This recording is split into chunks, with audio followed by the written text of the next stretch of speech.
បាទសូមជំរាបសួរលោកគ្រូនិងបងប្អូនទាំងអស់គ្នាវីដេអូនេះគឺបង្ហាញពីការបង្កើត Gmail ថ្មីសម្រាប់ឆ្នាំថ្មីអញ្ចឹងដើម្បីបង្កើត Gmail សម្រាប់ប្រើប្រាស់ដោយខ្លួនឯងហើយយើងចាំនៅលេខសម្ងាត់និងយើងចង់ទទួលបាន Gmail ថ្មីមួយសម្រាប់ខ្លួនឯងដែលយើងសម្រាប់ប្រើប្រាស់ជាផ្លូវការផ្សេងនិងប្រើប្រាស់នៅលើឧបករណ៍ផ្សេងទៀតបាទអញ្ចឹងជាដំបូងសូមអ្នកទាំងអស់គ្នាចូលទៅក្នុង browser Google Chrome នេះបាទគឺ browser មួយនេះអញ្ចឹងយើងចុចនៅលើវាមកបាទគ្រាប់មកយើងកន្លែង search នេះយើងវាយពាក្យថា create Gmail ណាហើយមកពាក្យ create បាទ Gmail account នេះវាចេញមកតែម្ដង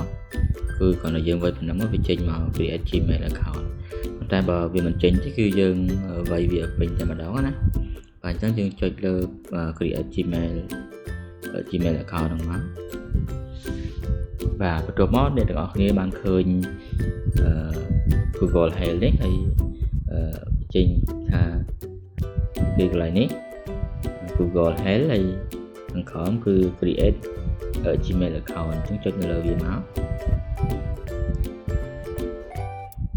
បាទបន្ទាប់មកវានឹងចូលមកដល់កន្លែងនេះសូមអ្នកទាំងអស់គ្នារំកិលវាចុះមកក្រោមហើយចុចនៅលើពាក្យថា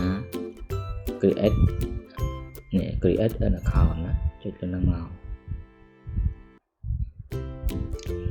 បន្ទាប់មកដោយសារតែខ្ញុំវាមាន Gmail ស្រាប់អញ្ចឹងបាទអញ្ចឹងបើសិនជាអ្នកទាំងអស់គ្នាអត់មាន Gmail គឺវាចេញមកឲ្យយើងចូលទៅបំពេញក្នុងការបង្កើតតែម្ដងតែបើសិនជាអ្នកទាំងអស់គ្នាមាន Gmail ហើយចេញមកបែបនេះយើងចង់បង្កើតនៅ Gmail ថ្មីសូមចុចលើរូប Gmail របស់យើងផ្នែកខាងលើផ្នែកខាងស្ដាំបាទបន្ទាប់មកយើងចុចនៅលើពាក្យថា add other account នេះកន្លែងនេះ add other account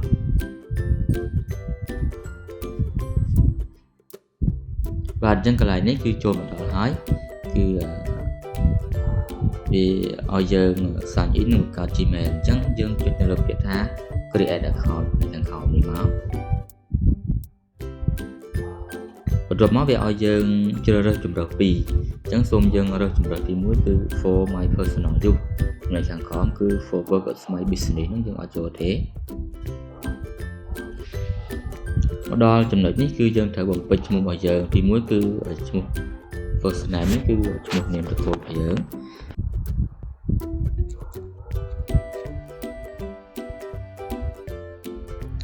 ចំណែកខាងក្រោមមានដាក់ថា last name អញ្ចឹង last name យើងបំពេញយើងខ្លួនយើងមកបន្ទាប់មកយើងចុច next មកដល់កន្លែងនេះវាឲ្យយើងដាក់ថ្ងៃខែបាទអ្នកទាំងអស់គ្នាដាក់ថ្ងៃខែជាក់ស្ដែងមកដើម្បីយើងងាយស្រួលក្នុងការធ្វើឲ្យ Gmail របស់យើងវាមានសុវត្ថិភាពថ្ងៃខែនេះខ្ញុំដាក់សិនបន្ទាប់មកផ្នែកខាងក្រោមនេះគឺយើងជ្រើសរើស page gender នេះយើងចុចមកដើម្បីរើស page female នេះគឺភេទស្រី male នេះភេទប្រុស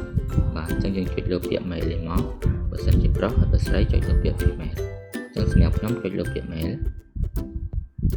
បន្ទាប់មកអ្នកទាំងអស់គ្នាចុចលើពាក្យ next តទៅទៀតបាទបន្ទាប់ពីយើងចូលដល់ដំណាក់កាលនេះគឺ Gmail វានឹងផ្ដល់នៅ Gmail auto ស្វ័យប្រវត្តិចំនួន2ដើម្បីឲ្យយើងសម្រេចចិត្តនៅក្នុងការជ្រើសរើសប៉ុន្តែបើសិនជាយើងមិនជ្រើសរើសប្រភេទ Gmail ដែល Google វាបានផ្ដល់ឲ្យទេបាទអ្នកទាំងអស់គ្នាអាចរើសនៅជម្រើសខាងក្រោមដើម្បីយើងបញ្ចូលនៅ Gmail ថ្មីណាបាទអញ្ចឹងវាមានជម្រើសឲ្យយើងជ្រើសមួយណាដែលយើងស្រឡាញ់និងយើងអាចបញ្ចូលទៅតាមអ្វីដែលយើងស្រឡាញ់ប៉ុន្តែសម្រាប់ខ្ញុំបាច់វាយច្រើនទេគឺខ្ញុំយកមួយនេះតែម្ដងបាទយើងដាក់ចំណុចលើវាហើយយើងចុចចូលទៅក្នុងបន្តទៀតប៉ុន្តែបើសិនជាយើងមិនសម្រេចរើសមួយនេះទេគឺយើងចុចផ្នែកខាងក្រោមនេះមកគឺដើម្បីយើងបង្កើតនៅ Gmail ថ្មីណាបាទគឺយើងអាចបង្កើតនៅ Gmail ថ្មីដែលយើងស្រឡាញ់ចិត្តប៉ុន្តែខ្ញុំមិនបង្កើតឲ្យយូរទេព្រោះខ្ញុំពេញចិត្តអាខាងលើនេះហើយចុចលើវាមកបន្ទាប់មកចុចពាក្យ next បន្តទៀតបាទមកដល់កន្លែងនេះគឺវាឲ្យយើង ចូលនៅ password គឺពាក្យសម្ងាត់សម្រាប់ Gmail របស់យើងហើយសម្រាប់ពាក្យសម្ងាត់នេះគឺវាឲ្យយើងបញ្ចូលឲ្យបានវែងហើយបូកជាមួយនឹងអក្សរហើយនឹងបូកជាមួយនឹងសញ្ញាសម្គាល់ផងដែរ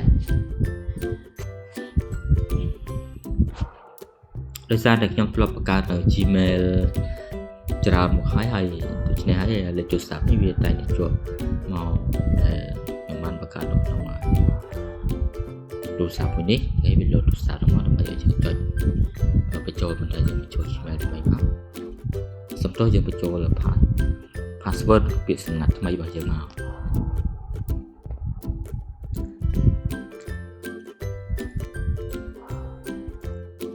កន្លែងនេះខ្ញុំសូមបិទដើម្បីកុំឲ្យអ្នកទាំងអស់គ្នាមើល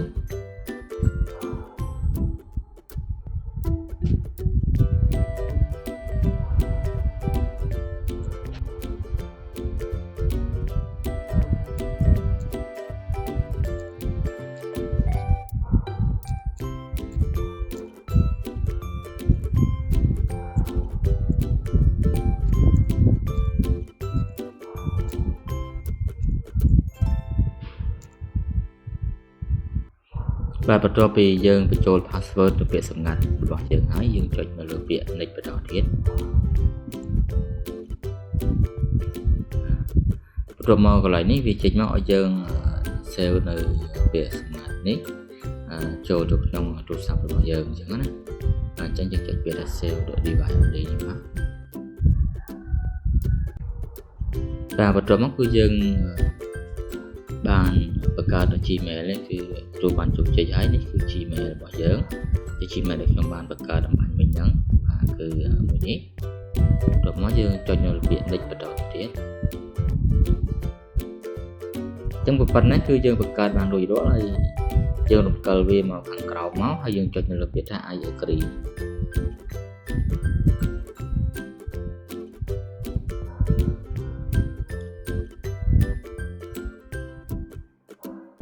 ចេញមកហើយដូច្នេះ Gmail របស់យើងគឺបង្កើតបានទទួលនៅជោគជ័យបាទ